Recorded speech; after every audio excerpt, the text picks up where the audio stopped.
집 가서 쉬어. Kwa sababu hata jinsi unavyoona kwamba hamna wateja. Kwa hiyo ukikaa hapa ni kazi bure, ukiondoka pia ni kazi bure. Kwa hiyo nenda. Binti asema sasa vipi kuhusu malipo? 준다고. Bosi anasema nitakulipa hata kama utakuwa upo au masaa ambayo utakuwa haupo, mimi nitalipa. Yaani nitakulipa wala tusijali, nitakulipa kama kawaida. Binti akashukuru sana.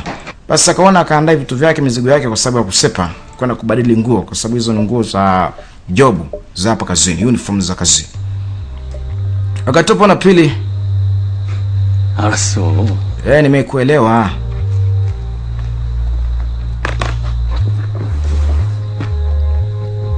Aha. 됐어요? Basi sawa.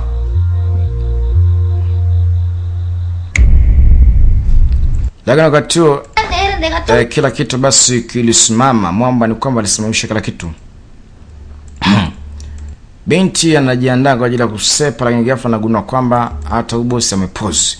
Mtaalamu wa kazi, mzee wa mauza tayari kashafanya kitu kule upande pili. Akifanya hivi ni kwamba mji mzima unasimama. Binti alitizama saa, muda utembee. Akajua basi. 도망쳤다. Hasema muda umesimamishwa tena. Alisimamisha muda ndio hapa.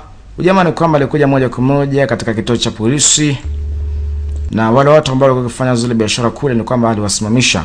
Kwa hiyo anataka afanye mpango kwa kuchukua polisi, yani ataondoka na polisi kadhaa kwenda nao kule katika ile eneo la biashara ile. Japo watawachukua polisi, lakini hao polisi watakuwa hawajitambui. Yeye anajua kwamba watawachukuaje. Ni katika kituo cha polisi mtu wangu. Kwa sababu kule upande wa pili zile ni biashara ambazo ni haramu. Kwa hiyo atachukua polisi kama 5 namna hii kuwapeleka kule. Nao polisi wakija kujitambua watajikuta tu kwamba wapo sehemu wasojua. Unaona hiyo ndio plani yake. Japo hatujui kwamba watawachukuaje, lakini ndio hivyo. Ana uwezo fulani wa tofauti sana. Kafika moja kwa moja kituo cha polisi. Kaangalia polisi ambao wako serious. Polisi waloshiba wenye mwili. So apeleke polisi vikondeo. Sasa hao wote hapa nitawapelekaje pale? Yani nitawamishaje pale? Kazi nzito sana.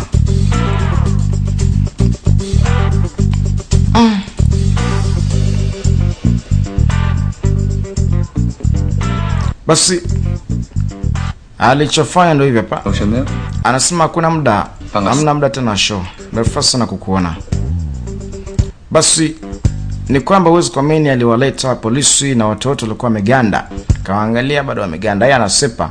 Polisi kawaleta, tujue kama kawaletaje, lakini ndio hivyo, kawaleta tu. Polisi hapa. Kwa akija kuachia polisi watakuwa hapa na hao majambazi wataonekana. Kwa lazima watakamatwa. Haya. Ndo kazi yake bana. Natakuwa hicho kisanamu kirudi katika jumba la makumbusho. Basi alitabasamu namna hiyo, kashamaliza kazi. Aliachia ngoma namna hiyo. Polisi wanashangaa hapa tuko wapi? Wenye mikono juu. Basi magari ni kwamba waleka chini ulinzi. Na kile kisanamu kilirudi katika mikono ya polisi. Kwa hiyo kama kipo katika mikono ya polisi, kwa hiyo kutakuwa na rahisi wa kufikishwa katika jumba hilo la makumbusho. Basi panda pili, bosi naye pia ndo anajitambua. Kumbuka jamaa alivyosimamisha kila kitu, pia bosi alikuwa ameweza kustop, lakini binti hakuwa amestop. Sasa yeye alisubiri sana kwa sababu ni masaa mengi alipita mpaka akapatwa na usingizi. Sasa bosi anakurupuka nakuta bwana binti amepitwa na usingizi, na kata alimwambia kwamba aende nyumbani akalale. 가서 자라고. Nikwambia kwamba uende nyumbani ukalale.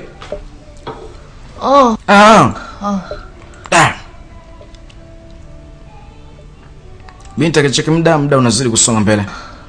Hasema muda umepita sana. Muda umeenda. Eti muda umeenda. Mbona ni sasa hivi tu na sasa hivi? Bosi sielewi chochote. Binti akamwambia hapana, hamna kitu. Hakuna chochote. Ngoja mimi niondoke zangu bana.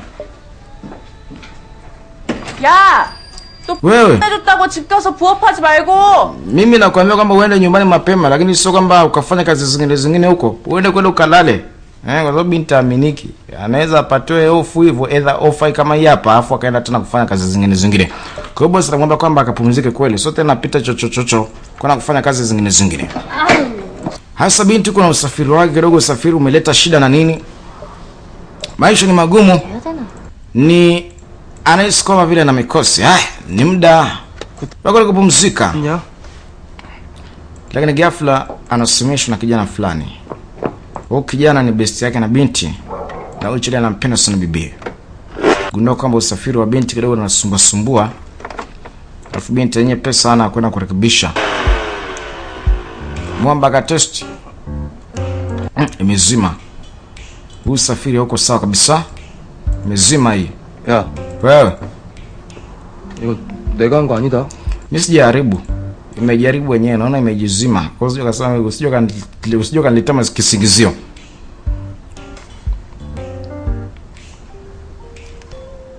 Jamaa kagua usafiri kama vile binti alidondoka nayo, aligundua tu. 또 넘어졌어? Hakwambia ulidondoka tena.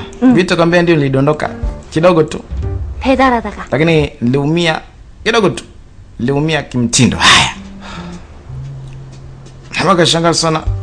Binti mara kwa mara amekuwa ni mtu ambaye anadondoka bana. Basi akaona Somaya kuchukua usafiri, yeye ataenda kutengeneza kwa sababu anampenda binti, kwa ataingia gharama. Basi ndo kama hivyo hapo.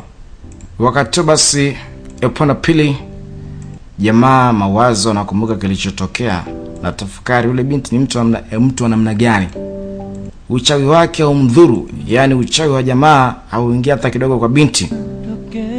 Sasa mtu unamloga alafu unashangaa bwana logeki. Sasa ndo jinsi ilivyo kwa binti. Binti alimuuliza, "Wewe ni mazingaumbwe? Mtu wa mazingaumbwe ama vipi?" Jamaa anakumbuka. Akajiuliza, "Huyu binti atakuwa ni mtu wa namna gani?" Ambaye ni mama mwenye nyumba yake. Anasema yule binti ni nani? Silika yake ni ipi? Jamaa kujua lolote lile. Hapa kuna siri nzito sana kwa binti, hapo tutafahamu tu kwamba ni kwa nini jamaa hawezi kumloga binti, yani binti alogeki na uchawi wa jamaa, kuna sababu tutafahamu zaidi. 좀 목숨을 구해줬는데 고맙다는 말이 뭔지 아닐까요? Lakini pia binti kuna kitu ambacho nakumbuka baada ya jamaa kumsaidia, basi 감사합니다. jamaa alimtaka binti 됐고요. amshukuru, anamwambia asante kwa sababu alimsaidia. 어디 가서 아는 체 하지 말아주세요. Binti jamaa akamwambia binti kama unataka tulie, so jifanya kwamba unajua sana, umesikia?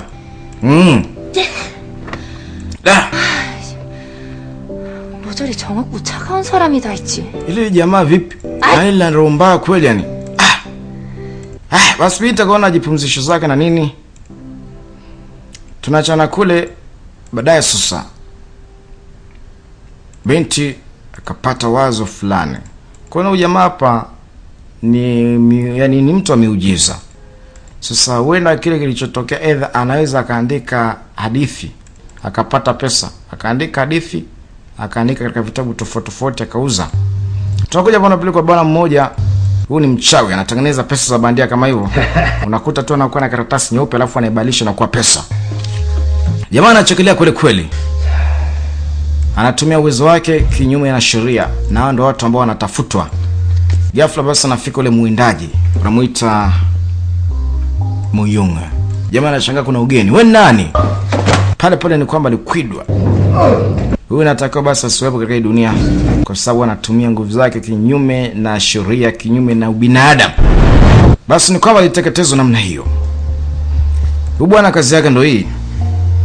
Wanamuita Muyunga. Lakini target yao kubwa kabisa